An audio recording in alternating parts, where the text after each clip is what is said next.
ಮುಖ್ಯವಾದಂತಹ ಹೋರಾಟನೇ ನಮ್ಮ ಇಲಾಖೆನ ಉಳಿಸ್ಕೊಳ್ಳೋ ಉದ್ದೇಶದಿಂದ. ನಿಮ್ಗೆಲ್ಲರಿಗೂ ಗೊತ್ತಿದೆ, ಈಗ ಯಾವುದೇ ಇಲಾಖೆಯಲ್ಲಿ ಇರ್ಬೋದು, ಯಾವುದೇ ಒಂದು ಹೋಪ್ ಇರಬೇಕು, ಅಂದ್ರೆ ನಮಗೊಂದು ಭರವಸೆ ಇರಬೇಕು ಈ ತರ ಆಗುತ್ತಪ್ಪ ಅಂತೇಳಿ. ಸೊ ನಮ್ಮ ಇಲಾಖೆಯಲ್ಲಿ ಏನಾಗ್ತಿದೆ ಅಂತಂದ್ರೆ ಆ ಹೋಪು ಕಂಪ್ಲೀಟ್ ಆಗಿ ನೆಲಸಮ ಆಗುವಂತ ಪರಿಸ್ಥಿತಿ ಬಂದಿದೆ. ಈಗ ನಮ್ಮಲ್ಲಿರುವಂತ ಕೇಡರ್ ಹುದ್ದೆಗಳು ಅಂತ ಏನ್ ಸರ್ ಹೇಳಿದ್ರಲ್ಲ, ಈ ಮೆಡಿಕಲ್ ಕಾಲೇಜ್ಗಳಲ್ಲಿ ಈ ಗ್ರಾಜುವಲಿ ಏನಾಗ್ತಾ ಇದೆ, ಎಲ್ಲಾ ಜಿಲ್ಲೆಯಲ್ಲೂ ಒಂದು ಮೆಡಿಕಲ್ ಕಾಲೇಜ್ ಆಗೋದು, ಮೆಡಿಕಲ್ ಕಾಲೇಜಿನ ವೈದ್ಯಕೀಯ ಶಿಕ್ಷಣ ಇಲಾಖೆಯವರಿಗೆ ಬಿಟ್ಕೊಡುವಂಥದ್ದು ನಾವು.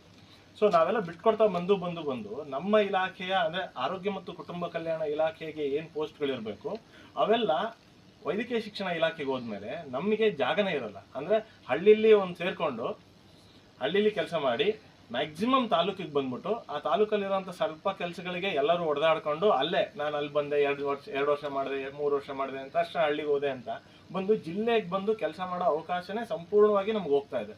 ಸೊ ಹಾಗಾಗಿ ಕನಿಷ್ಠ ಪಕ್ಷ ಈ ಕೇಡರ್ ಹುದ್ದೆಗಳು ಅಂತ ಏನಿದೆ ಮೆಡಿಕಲ್ ಕಾಲೇಜಲ್ಲಿ ಅವುಗಳನ್ನೆಲ್ಲ ನಮಗೆ ಬಿಡ್ರಿ. ಅದು ನಾವೇನ್ ಯಾರಿಗೋ ಒಬ್ರಿಗೆ ಕೊಡಿ ಅಂತಲ್ಲ, ಸೀನಿಯಾರಿಟಿ ವೈಸೇ ಕೊಡಿ ಅಂತ ಕೇಳ್ತಾ ಇರುವಂತದ್ದು. ಸೊ ಆ ತರ ಕೇಳಿದ್ರು ಕೂಡ ಸೊ ಅದನ್ನ ನಾವು ಕೊಡಲ್ಲ, ಕೇಡರ್ ಹುದ್ದೆಗಳು ಕೊಡೋದಿಲ್ಲ, ಅದೆಲ್ಲ ಕ್ರಿಟಿಕಲ್ ನಾನ್ ಕ್ರಿಟಿಕಲ್ ಅನ್ನೋಂಥದ್ದು ತಂದ್ಬಿಟ್ಟು ಮಾಡ್ತಾ ಇರುವಂಥದ್ದು.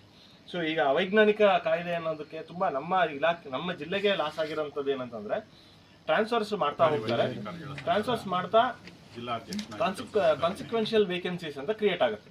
ಅಂದ್ರೆ ಈಗ ಮುಂದೆ ಅವ್ರು ಬಿಟ್ಟಿರೋದನ್ನ ನೆಕ್ಸ್ಟ್ ಅವ್ರು ತಗೋಬಹುದು ಅನ್ನೋ ತರ ನಾವು ಕೇಳ್ತೀವಿ.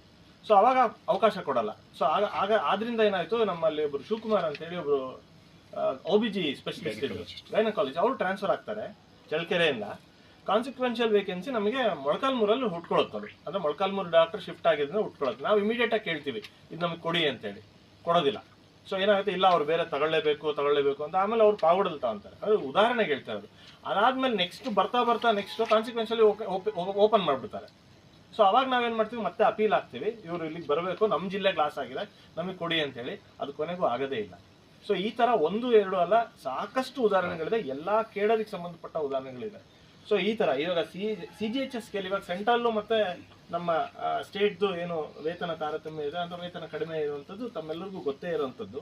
ಸೊ ಅದನ್ನ ನಾವು ಬರೆಸ್ಕೊಡಿ ಅಂತೇಳಿ ಅದನ್ನ ತುಂಬಾ ಮುಖ್ಯವಾಗಿ ಇದು ಸ್ಟ್ರೆಸ್ ಮಾಡ್ತಿದ್ವಿ ಅಂತಾನೂ ಏನಲ್ಲ.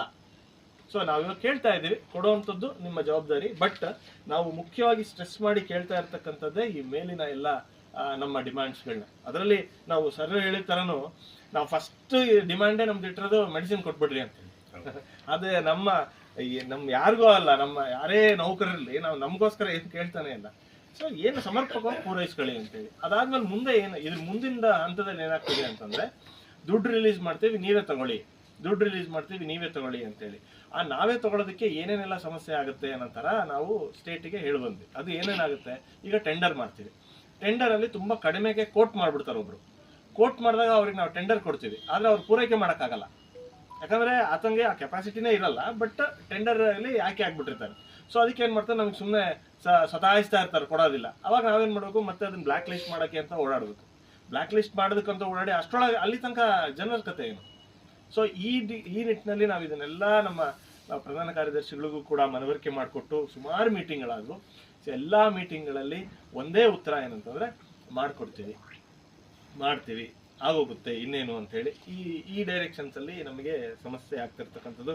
ಬಟ್ C&R ರೂಲ್ ಮಾತ್ರ ನಮ್ಮ ಸರ್ಕಾರಿ ನೌಕರ ಅಧ್ಯಕ್ಷರಿಗೆ ಮತ್ತೆ ಸರ್ಕಾರಿ ನೌಕರ ಸಂಘದ ನಮ್ಮ ಷಡಾಕ್ಷರಿ ಸರ್ ಕೂಡ ತುಂಬಾ ಆ ವಿಚಾರದಲ್ಲಿ ತುಂಬಾ ಸ್ಟ್ರೆಸ್ ಮಾಡಿ ಹೇಳ್ತಾ ಇದ್ದಾರೆ. ಏನಂತಂದ್ರೆ, ನಮ್ಮ ಇಲಾಖೆಯಲ್ಲಿ ನಾನು ಮೆಡಿಕಲ್ ಆಫೀಸರ್ ಸೇರಿದಾದ್ಮೇಲೆ DHO ಆದ್ಮೇಲೆ ಕೂಡ ಮತ್ತೆ ಮೆಡಿಕಲ್ ಆಫೀಸರ್ ಆಗ್ಬೋದು. DHO ಆಗಿರ್ತಾರೆ, DD ಆಗಿರ್ತಾರೆ,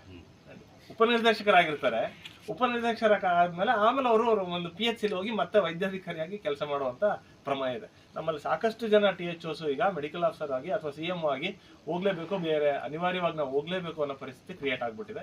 ಹೋಗ್ತೀವಿ ಸರ್, ಇನ್ನೇನ್ ಮಾಡೋಕ್ಕಾಗುತ್ತೆ ಸರ್, ಅನಿವಾರ್ಯ ಇದೆಯಲ್ಲ ಅಂತ ಹೇಳ್ತಾ ಇದ್ದಾರೆ. ಸೊ ಹಾಗಾಗಿ ಈ ರೀತಿ ಮಾಡೋದ್ರಿಂದ ಇಲಾಖೆಯ ಸಂಪೂರ್ಣವಾದ ಭವಿಷ್ಯ ಮತ್ತು ಭರವಸೆ ಹಾಳಾಗುತ್ತೆ.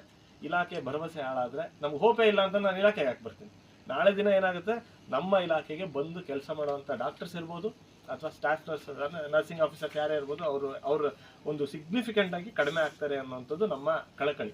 ಸೊ ಹಾಗಾಗಿ ನಮ್ಮೆಲ್ಲರಿಗೂ ಮನವಿ ಮಾಡ್ಕೊಳ್ಳೋದೇನಂತಂದ್ರೆ, ದಯಮಾಡಿ ಇದನ್ನ ಹೈಲೈಟ್ ಮಾಡಿ ಸರ್ಕಾರದ ತನಕ ಗಮನಕ್ಕೆ ತಂದು ಈ ಮುಷ್ಕರನ್ನ ಯಶಸ್ವಿ ಆಗ್ಬೇಕು. ಆಮೇಲೆ ನಾವು ಮುಷ್ಕರಕ್ಕೆ ಹೋಗ್ಬೇಕು ಅಂದ್ರೆ ನಮ್ಗೆ ಆಸೆನೇ ಇಲ್ಲ. ಆಕ್ಚುಲಿ ನಮಗೆ ತುಂಬಾ ಪ್ರಯತ್ನ ಪಟ್ಟಿದ್ದೀವಿ, ಆಗ್ಬಾರ್ದು ಅಂತೇಳಿ. ಕೇಂದ್ರ ಸಂಘದಲ್ಲಿದ್ದಾಗ ಗೊತ್ತಲ್ಲ, ಕೇಂದ್ರ ಸಂಘದಲ್ಲಿದ್ದಾಗ ಎಲ್ಲ ಪ್ರತಿಯೊಬ್ಬರನ್ನು ಬೈತಿರ್ತಾರೆ.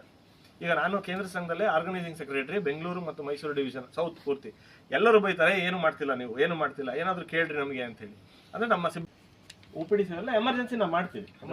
ಎಲ್ಲ ಹಾಸ್ಪಿಟಲ್ ಇರ್ತೀವಿ, ಎಲ್ಲ ಸರ್ವಿಸ್ ಕೊಡ್ತಾ ಇರ್ತೀವಿ, ನಾವು ಕೊಡೋದಿಲ್ಲ ಅಂತ ಹೇಳಲ್ಲ. OPD ಸೇವೆ ಮಾತ್ರ ಬಂದಾಗ್ತದೆ. ಆಮೇಲೆ 16ನೇ ತಾರೀಕಿಗೆ ಓಟಿ ಇದ್ರೆ ಮತ್ತೆ ಇನ್ ಪೇಷಂಟ್ಸ್ ಇದ್ರೆ ಎಲ್ಲ ವಿ ವಿಲ್ ಲುಕ್ ಆಫ್ಟರ್, ಅದ್ರಾಗೇನು ಇದಿಲ್ಲ. ಬಟ್ 16ನೇ ತಾರೀಕಿಂದ ನಾವು ಸಂಪೂರ್ಣವಾಗಿ ಎಲ್ಲ ತರ ಶಟ್ ಡೌನ್ ಮಾಡ್ತಾ ಇದ್ದೀವಿ ವ್ಯವಸ್ಥೆನ.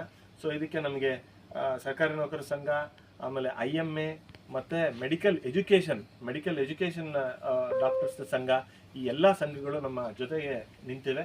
ಸೊ ಹಾಗಾಗಿ ತಾವು ಕೂಡ ಇದನ್ನ ನಮಗೆ ಸಹಕಾರ ಮಾಡಿ ಅಂತ ಹೇಳಿ ಕೇಳ್ಕೊಂಡು